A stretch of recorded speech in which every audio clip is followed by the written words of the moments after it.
Ese broche es de mi hija. La voz de doña Emilia Cortés resonó en el lujoso restaurante del hotel, como el filo de un cuchillo cortando el aire.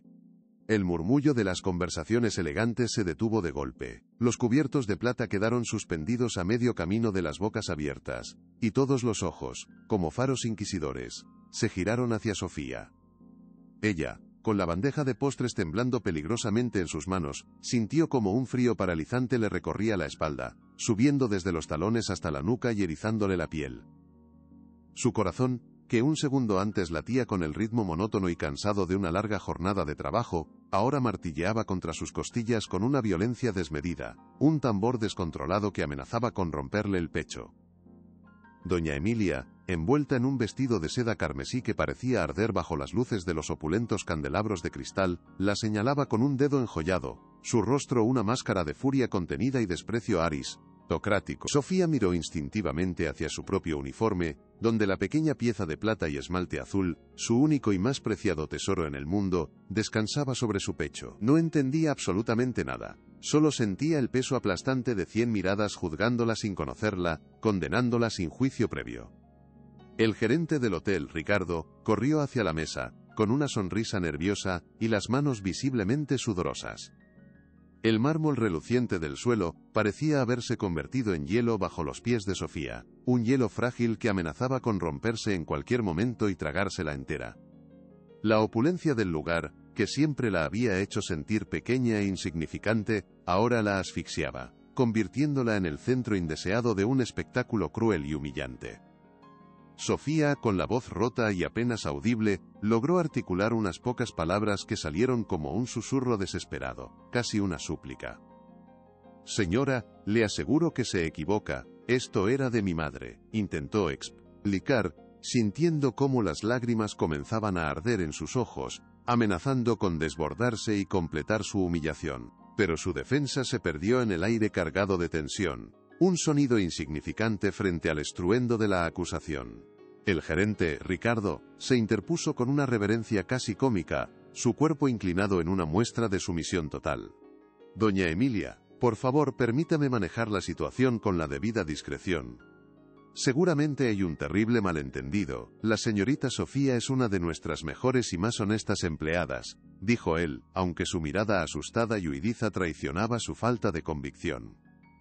Él sabía perfectamente que contradecir a la matriarca del imperio hotelero Cortés era un suicidio profesional, un camino directo al despido.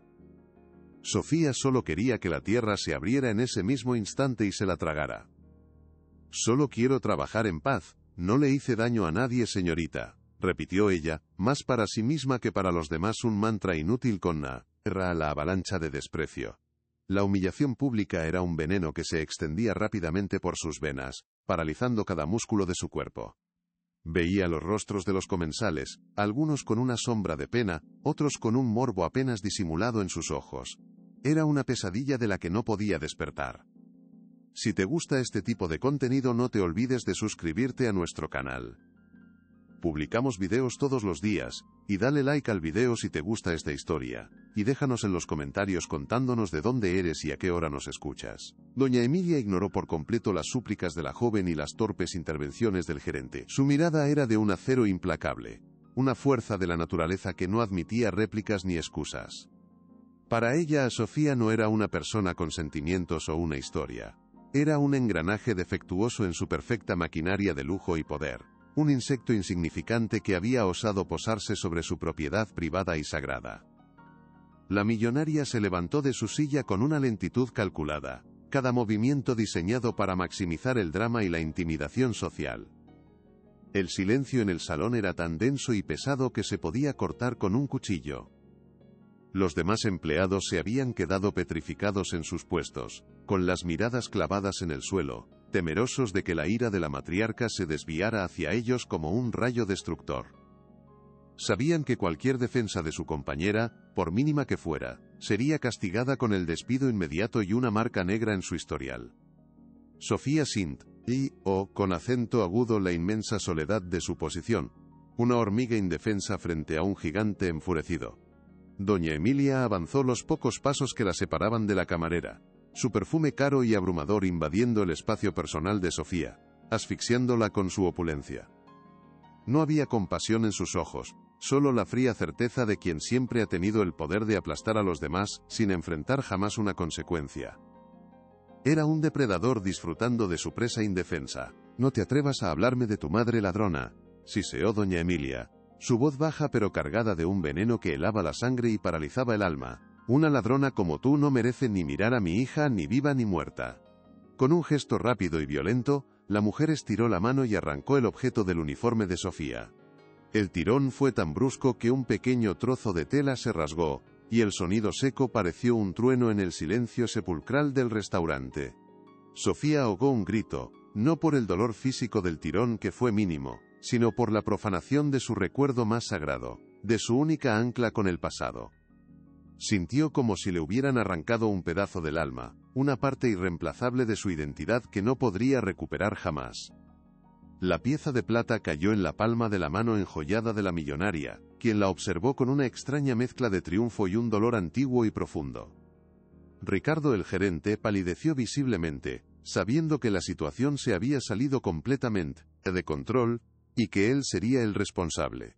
«Señora Cortés, por favor», balbuceó, pero su voz murió en su garganta, ahogada por el miedo. Algo estaba a punto de romperse. La dignidad de Sofía pendía de un hilo, expuesta y pisoteada frente a decenas de testigos que no moverían un solo dedo por ella. Era la ley del más fuerte, una lección brutal que estaba aprendiendo de la peor manera posible. «No pueden quitarme lo único que me queda de ella», pensó Sofía con una desesperación que amenazaba con ahogarla por completo. Pero su pensamiento fue un grito silencioso que nadie pudo oír, una plegaria perdida en el lujoso salón. Doña Emilia se giró hacia Ricardo, con el objeto aún en su mano, como si fuera un trofeo de caza recién cobrado. «Ricardo, quiero a esta mujer fuera de mi hotel inmediatamente.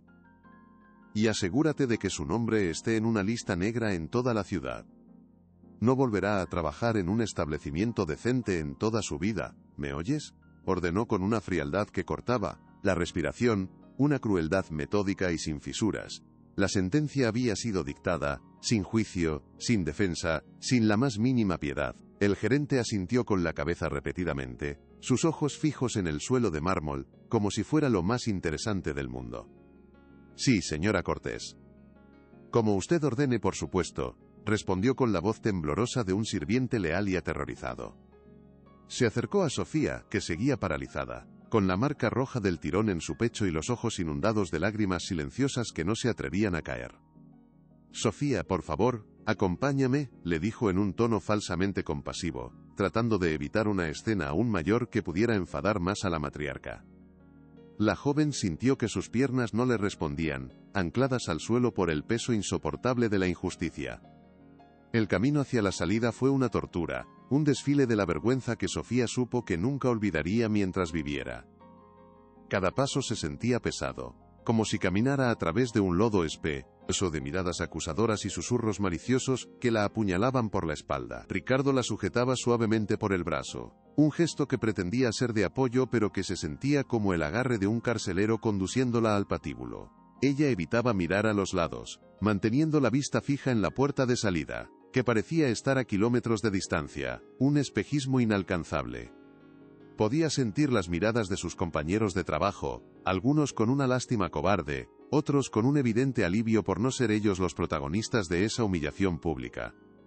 El contraste entre la opulencia del restaurante y la miseria de su situación era una bofetada en la cara. Los candelabros de cristal parecían burlarse de ella con sus destellos, el terciopelo de las sillas parecía áspero y hostil. Todo lo que antes representaba un sueño de estabilidad, ahora era el escenario de su peor pesadilla. Al llegar a la puerta, 2 guardias de seguridad se unieron a la comitiva, como si ella, una joven delgada y asustada, representara una amenaza real. La trataban como a una delincuente común, una ladrona descubierta en pleno acto. Nadie le preguntó su versión de los hechos. «No puedo creer que esto esté pasando, es una pesadilla», pensó Sofía, mientras la empujaban suavemente hacia la puerta de servicio, lejos de la vista de los clientes importantes, como si fuera basura que había que sacar. Se sentía despojada de todo, vacía por dentro, un cascarón hueco. El aire frío de la noche la golpeó en la cara al salir al callejón trasero. un contraste brutal con la calidez artificial y opresiva del hotel. El olor a basura y humedad reemplazó al de los perfumes caros y la comida gourmet. Ricardo la soltó y se aclaró la garganta, incapaz de mirarla a los ojos por la vergüenza. Lo siento mucho, Sofía. De verdad, no puedo hacer nada. Son órdenes directas de la señora, dijo, como si esas palabras pudieran mitigar el daño irreparable que le habían causado. Ella lo miró, y por primera vez desde que empezó la pesadilla, la desesperación dio paso a una chispa de ira fría y lúcida. No siente nada, Ricardo. Solo tiene miedo de perder su trabajo. Yo acabo de perder el mío, por una mentira, y a usted no le importa en absoluto, respondió ella, su voz temblando de rabia contenida. Sabía que sus palabras no cambiarían nada, pero necesitaba decirlas, necesitaba que él supiera que no era tonta, que veía claramente su cobardía y su complicidad. La injusticia era tan grande que le costaba respirar. Por favor, Sofía, no me lo pongas más difícil, te lo ruego, suplicó Ricardo, pasándose una mano por el pelo, un gesto de impotencia. Tengo una familia que mantener, 2 hijos en la universidad. Doña Emilia es implacable, no conoces su poder. La excusa sonó hueca y patética en el silencio del callejón, iluminado apenas por la luz sucia de una bombilla. Para Sofía esas palabras solo confirmaban la podredumbre moral que se escondía detrás de la fachada de lujo y respeto del hotel. El poder de la señora Cortés no residía solo en su dinero, sino en el miedo que infundía en personas como Ricardo, hombres y mujeres dispuestos a pisotear a otros para salvarse a sí mismos. Devuélvame lo que me quitó, no me importa el trabajo, ya encontraré otro, pero eso es mío. Era de mi madre, rogó ella, su voz quebrándose de nuevo al pronunciar la última palabra. Era su última esperanza, un intento desesperado por recuperar al menos una parte de lo que le habían arrebatado esa noche. Ricardo negó con la cabeza lentamente, con una expresión de falso pesar en el rostro. No puedo. La señora Cortés lo guardó en la caja fuerte de la dirección. Dijo que era una prueba del incidente. Está en la oficina de objetos perdidos, bajo llave, explicó, como si estuviera hablando del tiempo. ¿Oficina de objetos perdidos? No es un objeto perdido, es un robo, exclamó Sofía, su voz elevándose con incredulidad y furia. Sentía una impotencia tan profunda que le daban ganas de gritar, de golpear las paredes de ladrillo del callejón, hasta hacerse sangre en los nudillos. Pero sabía que cualquier arrebato solo empeoraría su situación. Tenía que mantener la calma, pensar con claridad, aunque su mente fuera un torbellino de emociones contradictorias. Miró a Ricardo, un hombre que una vez había considerado un jefe justo y decente, y solo vio a un peón asustado en el tablero de ajedrez de doña Emilia. Él era tan víctima del sistema como ella, aunque de una manera diferente y mucho más cómoda. Su jaula era de oro, pero no dejaba de ser una jaula. No puedo irme sin él, no lo entiende. Es todo lo que tengo de mi pasado, de mi familia, insistió, suplicando con la mirada, esperando encontrar un resquicio de humanidad en él, una chispa de decencia. Pero Ricardo ya había tomado su decisión, su lealtad no estaba con la justicia, sino con el poder. Se encogió de hombros, un gesto de derrota final que a Sofía le revolvió el estómago. Mi consejo es que te vayas a casa, Sofía. Olvida esto. No puedes ganar una guerra contra los Cortés, te destruirán sin pensarlo 2 veces. Nunca olvidaré esto, Ricardo, y no voy a rendirme. Dígale eso a su jefa, declaró Sofía con una convicción que la sorprendió a ella misma. La desesperación estaba empezando a transformarse en una determinación fría y dura como el acero. Ya no tenía nada que perder. Le habían quitado su trabajo, su reputación y su posesión más preciada. Lo único que le quedaba era su espíritu inquebrantable, una herencia invisible, de su madre que ninguna millonaria podía arrebatarle. Se dio la vuelta y comenzó a caminar, alejándose del hotel de lujo y de la vida que había conocido hasta esa noche. Cada paso era una promesa silenciosa de que volvería, de que lucharía por su nombre y por el recuerdo de su madre. El callejón oscuro y maloliente se abrió a una calle bulliciosa, llena de luces y de gente, pero Sofía no veía ni oía nada. Estaba atrapada en su propio mundo de dolor y resolución. No sabía cómo lo haría, ni qué obstáculos tendría que enfrentar, pero una cosa era segura. doña Emilia Cortés se arrepentiría de haberla subestimado de esa manera. Esa noche, la humilde camarera había sido derribada, pero de sus cenizas estaba naciendo una guerrera. El destino tenía otros planes para ella. Pero estaba preparada para lo que venía. Mientras caminaba sin rumbo por las calles iluminadas de la ciudad, las palabras de doña Emilia resonaban en su cabeza como un eco cruel e incesante. «Ese broche es de mi hija». La frase no tenía ningún sentido lógico. ¿Cómo era posible? Ella lo había tenido desde que tenía memoria. Una pequeña pieza de plata que siempre había asociado con el rostro borroso y casi olvidado de su madre, a quien apenas recordaba. Creció en un orfanato, y las monjas le dijeron que lo llevaba prendido en su manta de bebé cuando la encontraron en la puerta una noche fría. Era su única conexión con un pasado del que no sabía nada, la prueba tangible de que había sido amada, aunque fuera por un breve instante. No puede ser de su hija. Es imposible, ella está loca, pensó con angustia, tratando de convencerse a sí misma. La idea era tan absurda, tan descabellada, que casi parecía una broma macabra del destino. Sin embargo, la convicción en la voz de la anciana, la furia genuina en sus ojos, parecían reales. Podría haber una verdad oculta en esa acusación demencial. Una verdad que ella ni siquiera sospechaba. La duda comenzó a sembrar una semilla de inquietud en su corazón, añadiendo una nueva capa de complejidad a su desgracia. Tengo que averiguar la verdad, sea cual sea, se dijo a sí misma, deteniéndose bajo la luz anaranjada de una farola. La ciudad a su alrededor seguía su ritmo frenético, completamente ajena a su drama personal. La gente pasaba a su lado, riendo, hablando por teléfono, viviendo sus vidas, mientras la suya se había hecho añicos en un instante por el capricho de una mujer poderosa. Se sintió increíblemente pequeña e invisible, un fantasma en medio de la multitud. Pero esa sensación de insignificancia alimentó aún más su determinación. Si había una posibilidad, por remota que fuera, de que esa pieza escondiera un secreto sobre su origen, sobre la madre que nunca conoció, entonces su lucha ya no era solo por una cuestión de honor o de justicia. Se había convertido en una búsqueda de identidad, en la misión de su vida. Recuperarlo ya no era una opción, era una necesidad vital. Tenía que volver a ese hotel, enfrentarse a quien hiciera falta, y recuperar lo que era suyo. Ya no por su valor y mental, que era inmenso, sino por la verdad que podría contener. La injusticia de la que había sido víctima podría ser, paradójicamente, la llave para desentrañar el misterio de su propia vida. Pero ¿cómo podría una simple camarera enfrentarse a un imperio tan poderoso? Al llegar a su pequeño y modesto apartamento en un barrio obrero, la soledad la golpeó con la fuerza de un puñetazo. El pequeño espacio, que siempre había sido su refugio, su santuario de paz, ahora se sentía vacío y frío, casi hostil. Se sentó en el borde de su cama, el uniforme rasgado todavía puesto, como un recordatorio doloroso y tangible de la humillación sufrida. Miró a su alrededor, a las pocas posesiones que tenía. Libros de segunda mano apilados en el suelo, una pequeña planta en la ventana que luchaba por sobrevivir, y una única foto enmarcada en su mesita de noche.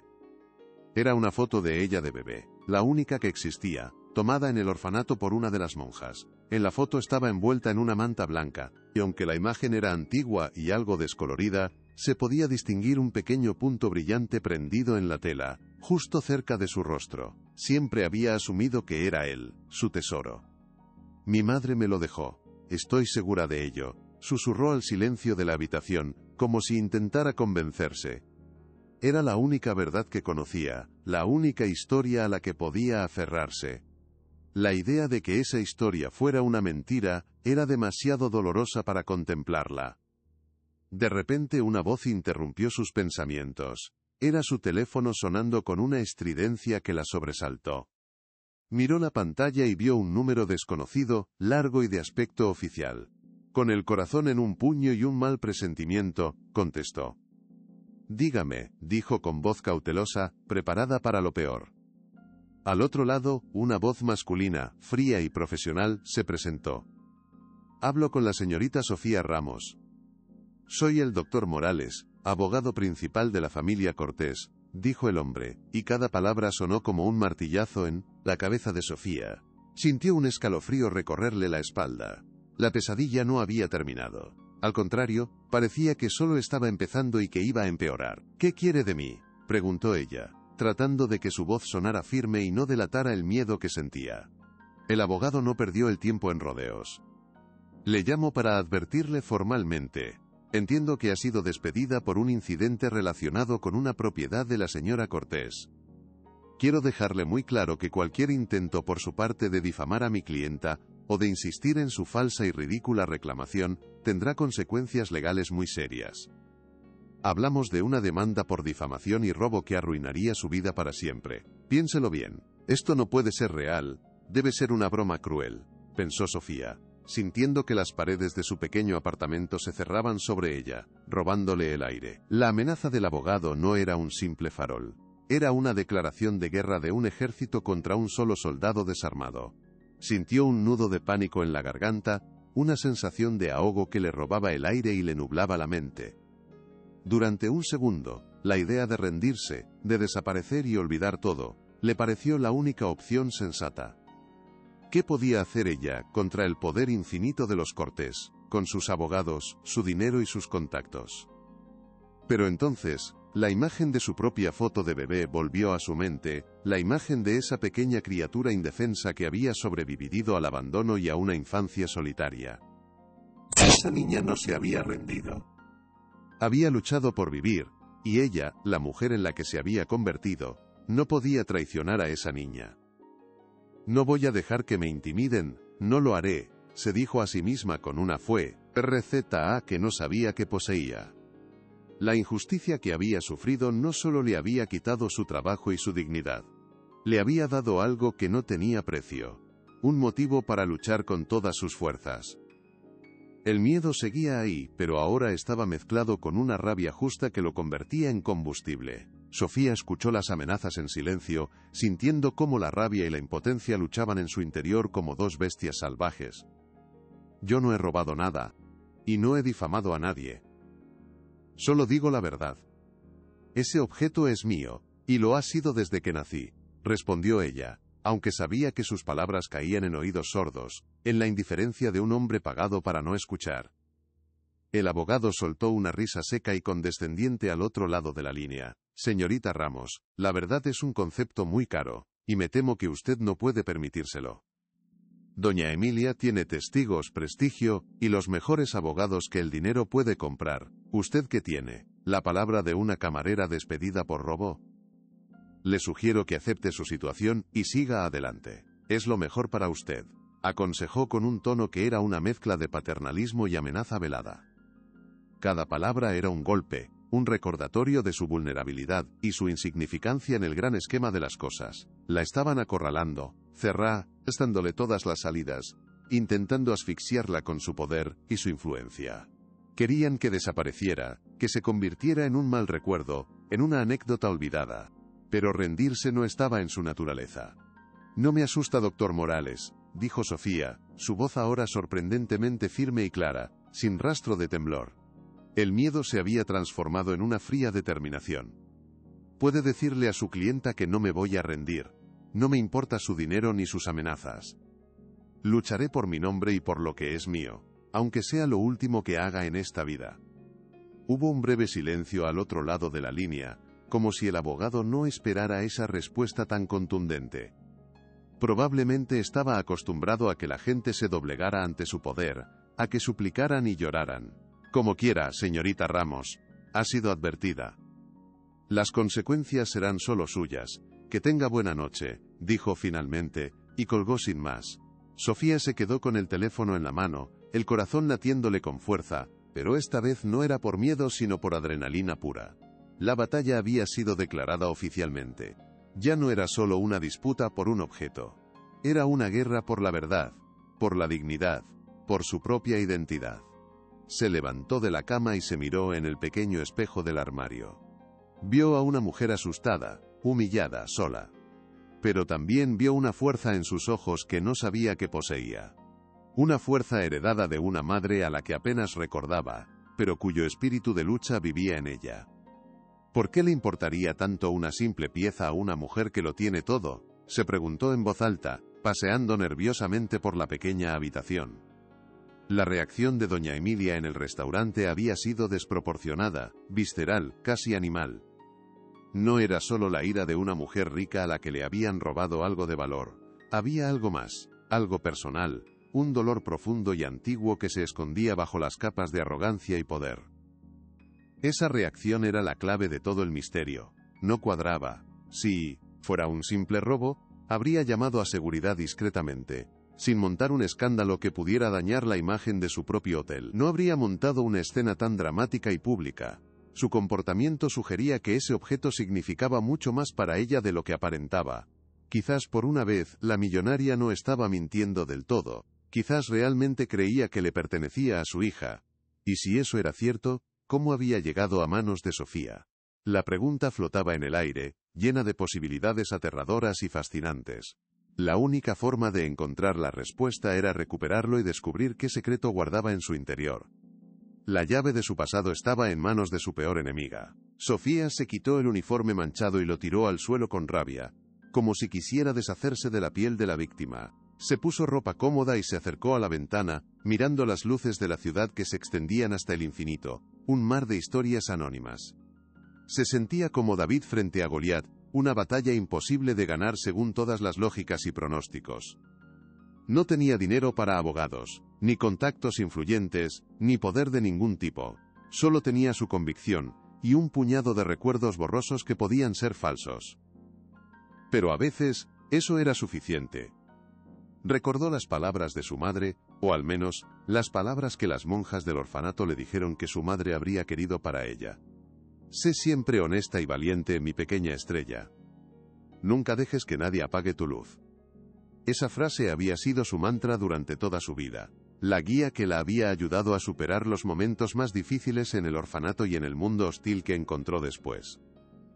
Ahora, más que nunca, necesitaba aferrarse a esas palabras como a un salvavidas. La honestidad era su única arma, y la valentía, su único escudo. Miró de nuevo la foto de su mesita de noche. La bebé de la foto parecía sonreírle, animándola a no darse por vencida. «Ojalá estuvieras aquí, mamá», susurró, tocando suavemente el cristal del marco. «Necesito tu fuerza más que nunca». En ese momento de profunda soledad y desamparo, sintió una extraña calma invadirla. El miedo seguía ahí, agazapado en un rincón de su mente, pero la determinación era más fuerte, una llama que crecía y lo iluminaba todo. Sabía que el camino que tenía por delante sería arduo y peligroso. Se enfrentaría a un sistema diseñado para proteger a los ricos y poderosos, y para silenciar a los débiles.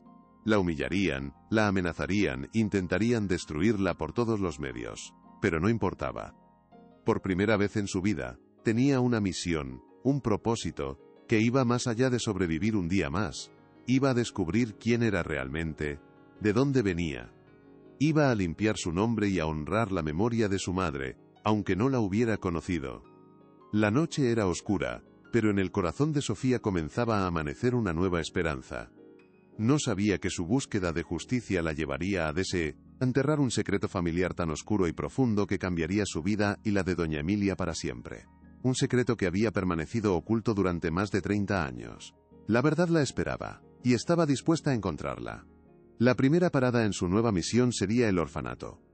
Aunque no había vuelto en años porque le traía recuerdos dolorosos, sabía que allí podrían tener algún registro, algún papel, cualquier cosa que pudiera arrojar luz sobre sus primeros días de vida.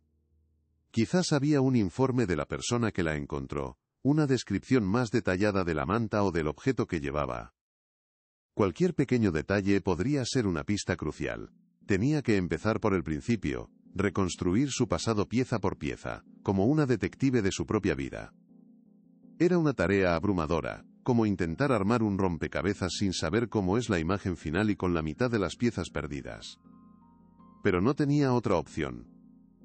Tenía que encontrar pruebas, algo tangible que demostrara que esa pieza era suya desde su nacimiento, algo que pudiera usar para contrarrestar las mentiras y el poder de los Cortés. No puedo luchar solo con mi palabra contra un imperio. Necesito hechos, documentos, pruebas irrefutables, pensó con una claridad recién descubierta. La abogada de su mente, esa parte lógica y estratégica que había permanecido dormida durante años, estaba despertando. La víctima se estaba convirtiendo en investigadora. El tablero de juego había sido establecido, y ella no pensaba rendirse. Antes de dormir, abrió un viejo baúl de madera que guardaba bajo su cama. Contenía las pocas pertenencias de su infancia que había conservado del orfanato, algunos dibujos infantiles, un par de libros de cuentos gastados por el uso, y un pequeño diario con la cubierta de cuero descolorido. No era de su madre, sino un regalo que le hizo una de las monjas cuando cumplió 10 años, para que escribiera sus pensamientos. Lo abrió y comenzó a hojear las páginas, llenas de su caligrafía infantil y de sueños olvidados. En una de las primeras páginas, había pegado un pequeño recorte de periódico que había encontrado en un libro de la biblioteca del orfanato. Era una foto de una familia adinerada en un evento de caridad. Un hombre, una mujer y una niña pequeña, todos sonriendo para la cámara.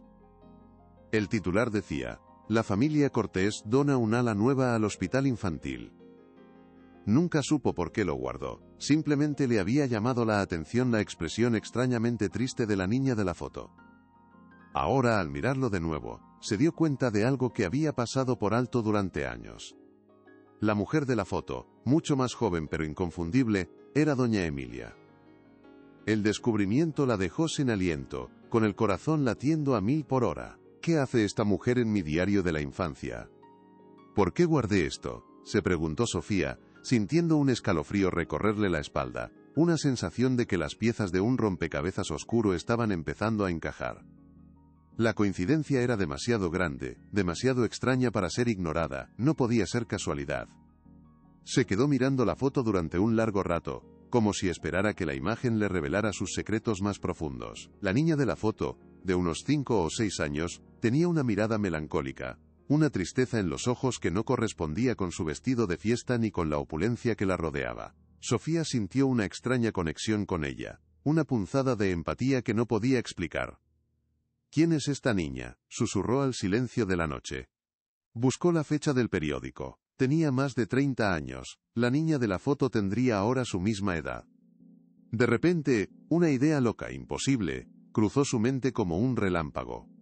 Podría ser. No, no podía ser. Sacudió la cabeza intentando alejar el pensamiento. Era demasiado descabellado, demasiado doloroso, pero la semilla de la duda ya estaba plantada, y comenzaba a germinar en la tierra fértil de su desesperación. Esa noche apenas pudo dormir, su mente un torbellino de preguntas sin respuesta. A la mañana siguiente, con los ojos cansados pero el espíritu resuelto, Sofía se dirigió al orfanato. El edificio, un antiguo convento de piedra en las afueras de la ciudad, no había cambiado mucho. El olor a cera de suelo y a sopa de verduras la transportó instantáneamente a su infancia, a los buenos y los malos recuerdos. La recibió la hermana Teresa, una anciana monja de ojos amables y sonrisa dulce, que la reconoció al instante a pesar de los años. «Sofía, hija mía. ¡Qué alegría verte por aquí!», exclamó, abrazándola con un cariño maternal, que a Sofía le encogió el corazón y le llenó los ojos de lágrimas. Se sentaron en el pequeño y austero despacho de la directora, y Sofía, con la voz temblorosa, le contó una versión resumida de lo que había sucedido, omitiendo los detalles más escabrosos pero yendo al grano. «Hermana, necesito saber todo lo que puedan decirme sobre el día que me encontraron. Cualquier detalle, por pequeño que sea, es de vital importancia para mí». La monja la escuchó, con acento agudo con atención, su rostro serio y compasivo. «Recuerdo ese día como si fuera ayer, querida. Fue una noche fría de otoño. Te encontramos en una cesta en la puerta, envuelta en la manta más suave que había visto nunca. Y llevabas prendida esa pequeña joya. Siempre dijimos que era tu estrella de la guarda. ¿Hay algún registro, algún informe de ese día?» «Necesito algo escrito», preguntó Sofía, conteniendo la respiración, con toda su esperanza puesta en la respuesta de la monja. La hermana Teresa asintió lentamente, con solemnidad. «Sí, por supuesto, todo se documenta en los archivos. Pero nuestros archivos son antiguos, de papel, y no están digitalizados. Tardaré un poco en encontrarlo, ten paciencia». La monja se levantó y se dirigió a una enorme estantería de madera oscura que cubría toda una pared, llena de archivadores y legajos polvorientos que contenían cientos de vidas olvidadas. Sofía esperó en un silencio tenso, el corazón latiéndole con fuerza con cada minuto que pasaba. El oriul lo scoto como guidos que corale erroría. Tiempo parecía haberse detenido en ese despacho antiguo. Finalmente, después de lo que pareció una eternidad, la hermana Teresa regresó con una delgada carpeta de cartón amarillento en las manos. Aquí está. Caso número 712, infante, sexo femenino, sin nombre, un hombre, leyó en voz alta. Le entregó la carpeta a Sofía. Con manos temblorosas, la abrió. Dentro había unas pocas hojas escritas a máquina, la descripción de su hallazgo, su estado de salud, y al final, una pequeña anotación a mano que casi pasó por alto. Nota: la manta parece ser de cachemira de alta calidad. La pieza de joyería adjunta es de plata de ley con esmalte, sin marca de fabricante visible. ¿Hay algo más? ¿Recuerda algo más de esa noche?, preguntó Sofía, aunque sabía que la respuesta probablemente sería no. La hermana Teresa se quedó pensativa por un momento, frunciendo el ceño, buscando en los recovecos de su memoria. Hay una cosa más. Aunque no sé si te servirá de algo, es muy vago, dijo con duda. La noche que te encontramos, unas horas antes, un coche muy lujoso, oscuro y grande, estuvo aparcado un rato al final de la calle. Nos pareció extraño. Este no es un barrio de coches así. Nunca supimos quién era ni qué hacía allí. Cuando una de las hermanas salió a ver, ya se había ido. Y poco después, oímos tu llanto en la puerta. El corazón de Sofía dio un vuelco. Un coche de lujo. Una manta de cachemira. Todo apuntaba en la misma dirección. No había sido abandonada por alguien sin recursos. Había sido abandonada por alguien que quería desesperadamente que no se supiera quién era. Alguien que estaba ocultando un secreto. ¿No vieron la matrícula, nada?, preguntó, aferrándose a un clavo ardiendo. La monja negó con la cabeza, apenada. Era de noche, querida. Y estábamos lejos. Solo vimos la silueta del coche y el brillo de los faros en la oscuridad. Lo siento. Sofía salió del orfanato con la cabeza llena de nuevas preguntas y una creciente sensación de urgencia. Necesitaba ayuda profesional. No podía seguir investigando sola. Era demasiado peligroso, y no tenía los medios. Recordó haber leído en el periódico sobre un periodista de investigación, un hombre mayor y algo cascarrabias llamado Miguel Soler, famoso por destapar escándalos de corrupción y por no tenerle miedo a los poderosos. Era su única esperanza, una apuesta a todo o nada. Pasó la tarde buscándolo. Finalmente, a través de un contacto, consiguió su número de teléfono. Marcó con los dedos temblorosos, ensayando lo que iba a decir. Soler, dígame, contestó una voz grave y áspera al otro lado de la línea. Sofía, con el corazón en la garganta, empezó a hablar. Señor Soler, mi nombre es Sofía Ramos. Sé que no me conoce, pero necesito su ayuda desesperadamente. Tengo una historia que involucra a la familia Cortés. Hubo un largo silencio al otro lado. Sof, y con acento agudo pensó que le iba a colgar, que la tomaría por loca. Los Cortés, siempre supe que esa familia escondía más de un cadáver en el armario, dijo finalmente el periodista, y Sofía notó un atisbo de interés en su voz. Estoy escuchando. Cuéntemelo todo, sin omitir nada. Encontrémonos mañana. Plaza de Oriente, junto a la estatua, a las 10 en punto. Venga sola. Y traiga todo lo que tenga, por insignificante que le parezca, ordenó Miguel Soler antes de colgar, sin darle tiempo a responder. A la mañana siguiente Sofía estaba allí, puntual, con una carpeta bajo el brazo que contenía la foto de bebé, el recorte de periódico y una copia del informe del orfanato. Miguel Soler era un hombre de unos 60 y tantos años, con el pelo canoso revuelto y una mirada penetrante que parecía ver a través de las personas. La escuchó en silencio mientras ella le explicaba todo de nuevo, mostrándole las pruebas una por una. Él examinó los documentos con una concentración absoluta, sus cejas fruncidas en un gesto de profunda reflexión. Cuando Sofía terminó, se quedó callado durante un largo rato, mirando el recorte de periódico. Recuerdo este evento. La gran donación de los Cortés al hospital infantil, murmuró, más para sí mismo que para ella. Fue justo después de la tragedia. La muerte de su única hija, Catalina, en un accidente. Sofía sintió un escalofrío al oír el nombre. ¿Sabe usted lo que pasó?, preguntó. Miguel la miró fijamente. Sé lo que se contó. Pero en mi profesión, aprendes que la historia oficial rara vez es la historia completa. Déjeme hacer unas llamadas. No se mueva de la ciudad. Los días siguientes fueron una tortura de espera y ansiedad. Sofía apenas salía de su apartamento, temiendo una nueva llamada del abogado de los Cortés o algo peor.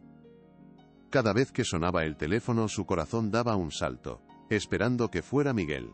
Finalmente una tarde el periodista la llamó. Tengo algo. Es grande, Sofía. Más grande de lo que imaginabas, dijo. Su voz sonaba diferente, más seria, casi sombría. La preparó para el golpe. La hija de Emilia, Catalina, no murió en el accidente de coche. Bueno, no inmediatamente. Sobrevivió unas semanas, en coma profundo, y estaba embarazada de 8 meses. El mundo de Sofía se detuvo. Cada palabra del periodista era como un martillazo en su cabeza. Dio a luz a una niña mientras estaba en coma, una niña que doña Emilia nunca quiso. Porque era la hija de un hombre al que odiaba, un artista sin fortuna con el que Catalina se había casado en secreto en contra de su voluntad. Cuando Catalina finalmente murió, Emilia vio la oportunidad de borrar el escándalo y al bebé para siempre. Hizo desaparecer a la niña del hospital. Anunció que la recién nacida también había muerto. Nadie volvió a preguntar. Nadie se atrevió a contradecirla. Sofía tuvo que sentarse. Le faltaba el aire. Soy yo, susurró Sofía, las palabras saliendo de su boca sin que fuera consciente de ellas. Las lágrimas corrían por sus mejillas, pero no eran de tristeza, sino de un shock profundo y abrumador, de una revelación que lo cambiaba todo. ¿Está seguro?, preguntó con un hilo de voz, necesitando escucharlo otra vez para creerlo. Completamente seguro, respondió Miguel con una certeza que no dejaba lugar a dudas. Hablé con una vieja enfermera, ya jubilada. Estaba de turno esa noche. Dice que nunca lo olvidó, que la atormentó durante 30 años. La orden vino de muy arriba. Un médico sacó al bebé del hospital en mitad de la noche. Ella siempre sospechó que algo terrible había pasado, pero tenía demasiado miedo para hablar, temía por su trabajo y su familia. Todo encajaba de una manera monstruosa. La manta de cachemira, el coche de lujo, la furia irracional de doña Emilia al ver la joya. No era la furia de una mujer a la que le habían robado, era el pánico de una criminal al ver al fantasma de su crimen volver para atormentarla. La mujer que me humilló, que me llamó ladrona, es mi abuela, dijo Sofía, la palabra sonando extraña y amarga en su boca. La ironía era tan cruel, que casi parecía una broma macabra del destino. ¿Hay más, Sofía? Y esto es lo más importante, continuó Miguel, su voz bajando de tono, volviéndose confidencial. La enfermera me habló de rumores sobre un testamento secreto. Parece que Catalina, poco antes del accidente, redactó un nuevo testamento en secreto con un abogado de confianza, desheredando a su madre y dejándotelo todo a ti, su hija nonata.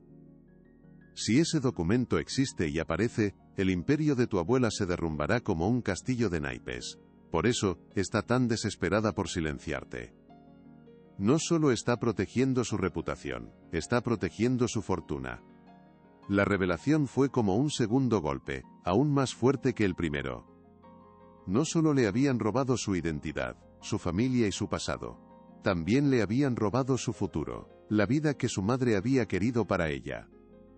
La magnitud de la traición era inimaginable, casi inconcebible para una mente normal. Tenemos que encontrar ese testamento. Es la única forma de que se haga justicia, dijo Sofía, su voz ahora firme, la conmoción dando paso a una resolución de acero. Ya no era solo una cuestión personal, era una cuestión de justicia para su madre. Tenía que luchar, no solo por ella, sino por la memoria de la mujer valiente, que había intentado protegerla incluso desde antes de nacer. Ya estoy en ello. Tengo a mi equipo buscando el nombre del abogado de Catalina. Es como buscar una aguja en un pajar. Pero hemos encontrado cosas más difíciles, y hemos lidiado con gente más poderosa, dijo Miguel. Y por primera vez, Sofía sintió que no estaba sola en esta lucha. Tenía un aliado, un hombre dispuesto a arriesgarse por la verdad. Mientras tanto, tienes que ser extremadamente cuidadosa. Emilia sabe que estás investigando, te lo aseguro. No se quedará de brazos cruzados. Te vigilarán, intentarán intimidarte de nuevo. No les des ninguna oportunidad. No confíes en nadie. La advertencia era seria, y Sofía la tomó como tal. Se sentía como la protagonista de una película de espías, pero el peligro era muy real, y las consecuencias podían ser fatales. Voy a recuperar lo que es mío, Miguel. No el dinero, mi historia. Mi nombre. Y esa pieza de joyería. La necesito. Es la única conexión física que tengo con mis padres, dijo con una determinación que la sorprendió a ella misma. L, la camarera asustada, había desaparecido para siempre. En su lugar, había una mujer que había encontrado una causa por la que vivir y, si era necesario, por la que morir. La batalla estaba a punto de empezar en serio. Y ella estaba lista para luchar. Una tarde, mientras Sofía estaba en su apartamento revisando sus escasas pertenencias en busca de alguna otra pista, llamaron a la puerta. No esperaba a nadie. Con el corazón en un puño, miró por la mirilla. Era Ricardo, el gerente del hotel. Parecía nervioso, demacrado, como si no hubiera dormido en días. Dudó un instante, pero finalmente le abrió. Sofía, lo siento mucho, no he podido dormir desde esa noche, balbuceó, sin atreverse a mirarla a los ojos.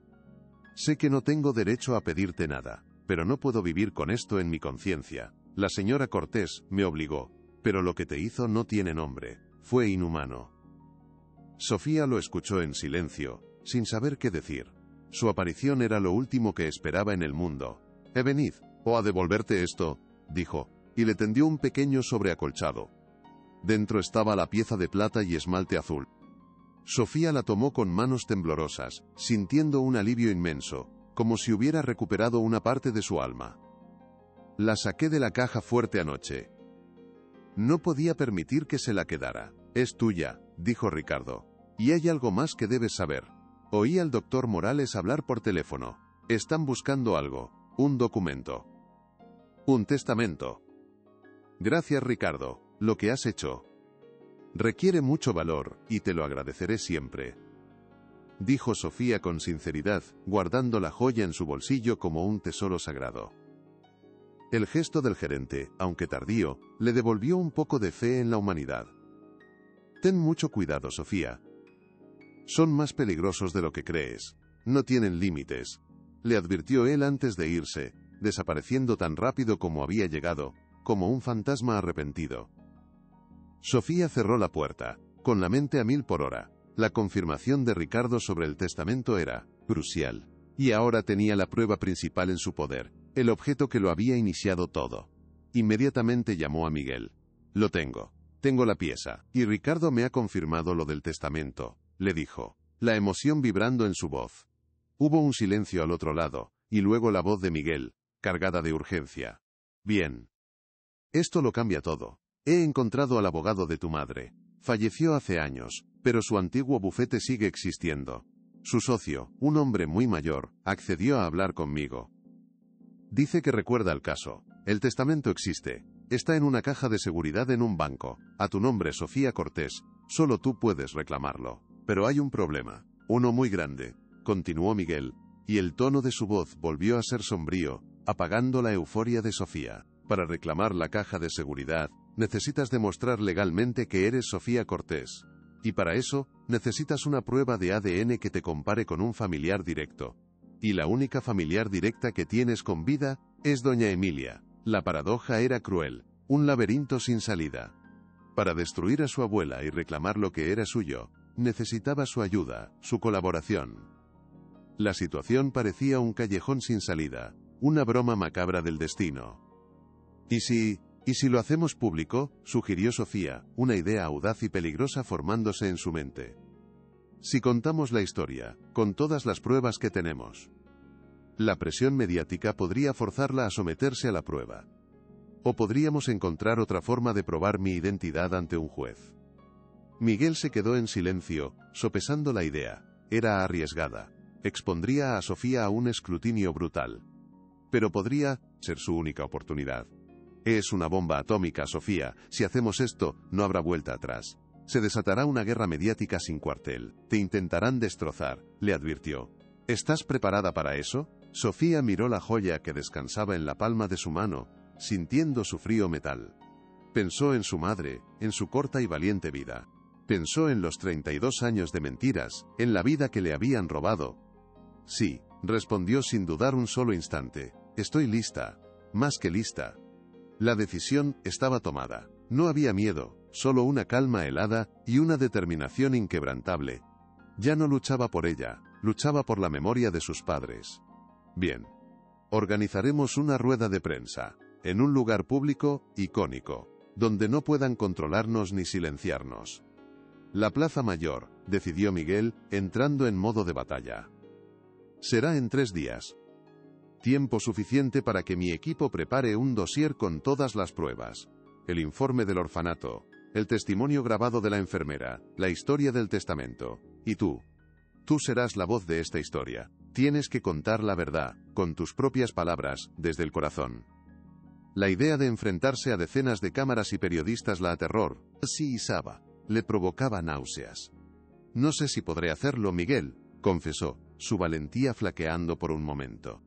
Claro que podrás. La animó él con una confianza que la contagió. Has llegado hasta aquí. Has sobrevivido a cosas peores. Esto es solo contar tu historia. La verdad está de tu parte. Lo más fuerte está por venir. Quédate hasta el final. La mañana de la rueda de prensa, el sol brillaba sobre Madrid con una intensidad casi hiriente. La Plaza Mayor estaba abarrotada, no solo de periodistas de todos los medios nacionales e internacionales, sino también de cientos de curiosos que se habían enterado por los rumores que corrían por la ciudad como la pólvora. Había una expectación palpable en el aire, una mezcla de morbo y suspense. Sofía, de pie en un pequeño estrado improvisado, sentía que su corazón iba a salírsele del pecho, que todos podían oírlo. Miguel le dio un último apretón de manos, un gesto de apoyo que valió más que 1000 palabras. Es tu momento, chica, solo di la verdad, con calma. Sofía respiró hondo y se acercó al micrófono.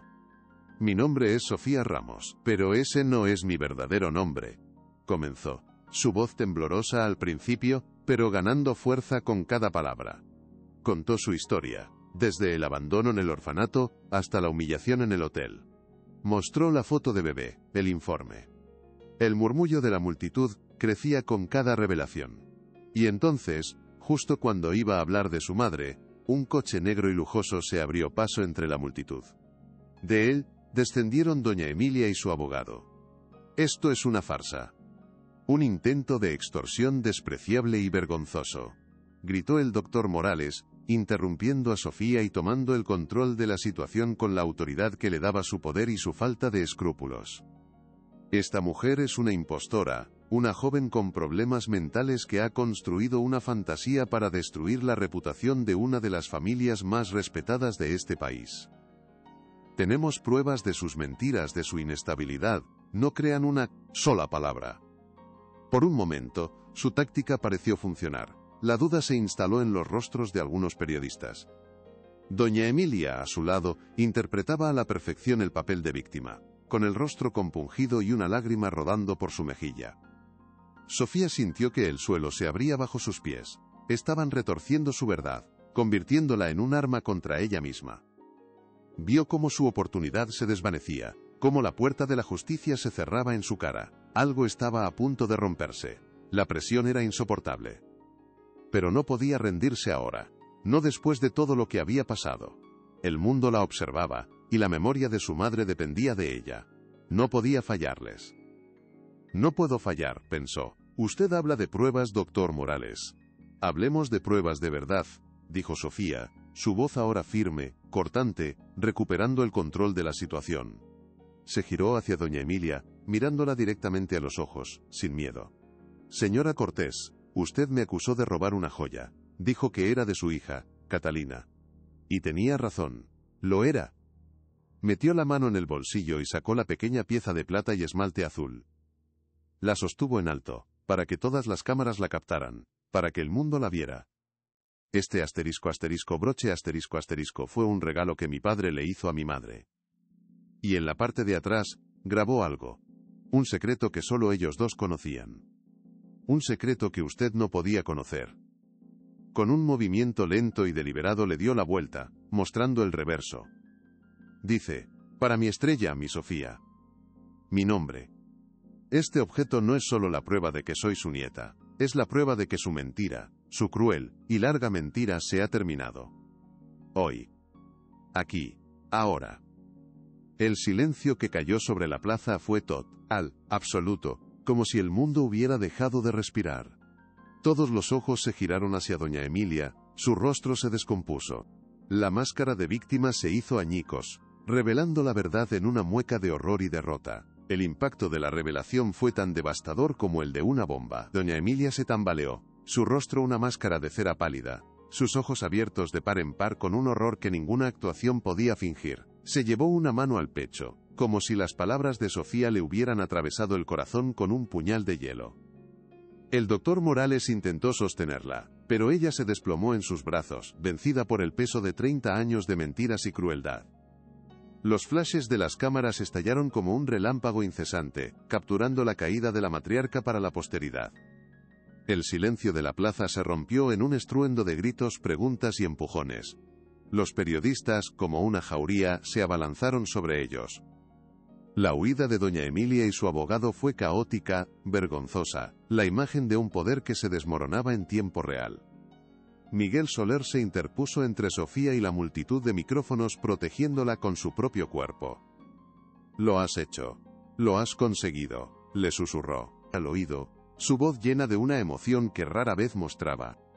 Sofía, temblando de pies a cabeza, solo pudo asentir, mientras las lágrimas de alivio, de justicia y de un dolor inmenso, finalmente corrían por sus mejillas. Si esta historia te tocó el corazón, comparte para que llegue a más personas. La noticia del escándalo Cortés se extendió por todo el país y por el mundo como un reguero de pólvora. Las acciones del grupo hotelero se desplomaron en la bolsa. Los socios comerciales huyeron como ratas de un barco que se hunde. La opinión pública, antes indiferente o admiradora, ahora la juzgaba sin piedad. La historia de Sofía se convirtió en un símbolo de la lucha de David contra Goliat. Una inspiración para todos los que se sentían silenciados por el poder. Los días siguientes fueron un torbellino. Con la prueba del objeto y la presión mediática, la justicia actuó con una rapidez inusitada. Una orden judicial permitió abrir la caja de seguridad. Allí estaba el testamento de Catalina Cort, es impecable, notariado irrefutable. Y con una muestra de ADN obtenida de un cabello en un viejo cepillo de plata de Catalina, que doña Emilia conservaba como una reliquia, la prueba de filiación fue concluyente. Sofía era, legalmente y sin ninguna duda, la heredera universal de la fortuna de su madre. La victoria era total. Pero para Sofía, la batalla más difícil acababa de empezar. ¿Qué hacer con un imperio construido sobre su propia tragedia? No lo quería. No quiero su dinero, no quiero su nombre. Solo quería mi historia, le dijo Sofía a Miguel una tarde, sentada en la modesta sala de su apartamento, que ahora parecía un refugio de un mundo que se había vuelto loco. La prensa acampaba frente a su puerta día y noche. Los abogados la llamaban sin cesar para hablar de cifras con tantos ceros que le mareaban. Se sentía más perdida que nunca. La historia ya la tienes, Sofía, ahora tienes que decidir qué harás con el poder que te ha dado, le respondió el periodista con su habitual sabiduría. Puedes dejar que ese imperio te defina, o puedes usarlo para definir el mundo que quieres construir. Sus palabras resonaron en la mente de Sofía. Durante días, no hizo nada. Solo pensó. Leyó una y otra vez las cartas de su padre y el diario de su madre, que también estaban en la caja de seguridad, intentando encontrar en sus palabras una guía, una respuesta. Y poco a poco, una idea comenzó a tomar forma. Una idea que no tenía nada que ver con hoteles de lujo, ni con consejos de administración. Una idea que su madre, la joven idealista que quería cambiar el mundo, habría aprobado con orgullo. Semanas después, Sofía convocó otra rueda de prensa. Esta vez, fue en sus propios términos, en un pequeño centro cívico de su barrio, sin lujos ni ostentación. Estaba serena, segura, con una paz interior que no había sentido nunca. Anunció que renunciaba a su puesto en el Consejo de Administración del Grupo Cortés, y que vendería la mayor parte de sus acciones. Con el dinero, crearía una fundación. La Fundación Catalina Cortés. Su misión: ayudar a jóvenes huérfanas y a mujeres en situaciones de vulnerabilidad, ofreciéndoles becas de estudio, apoyo legal y un hogar.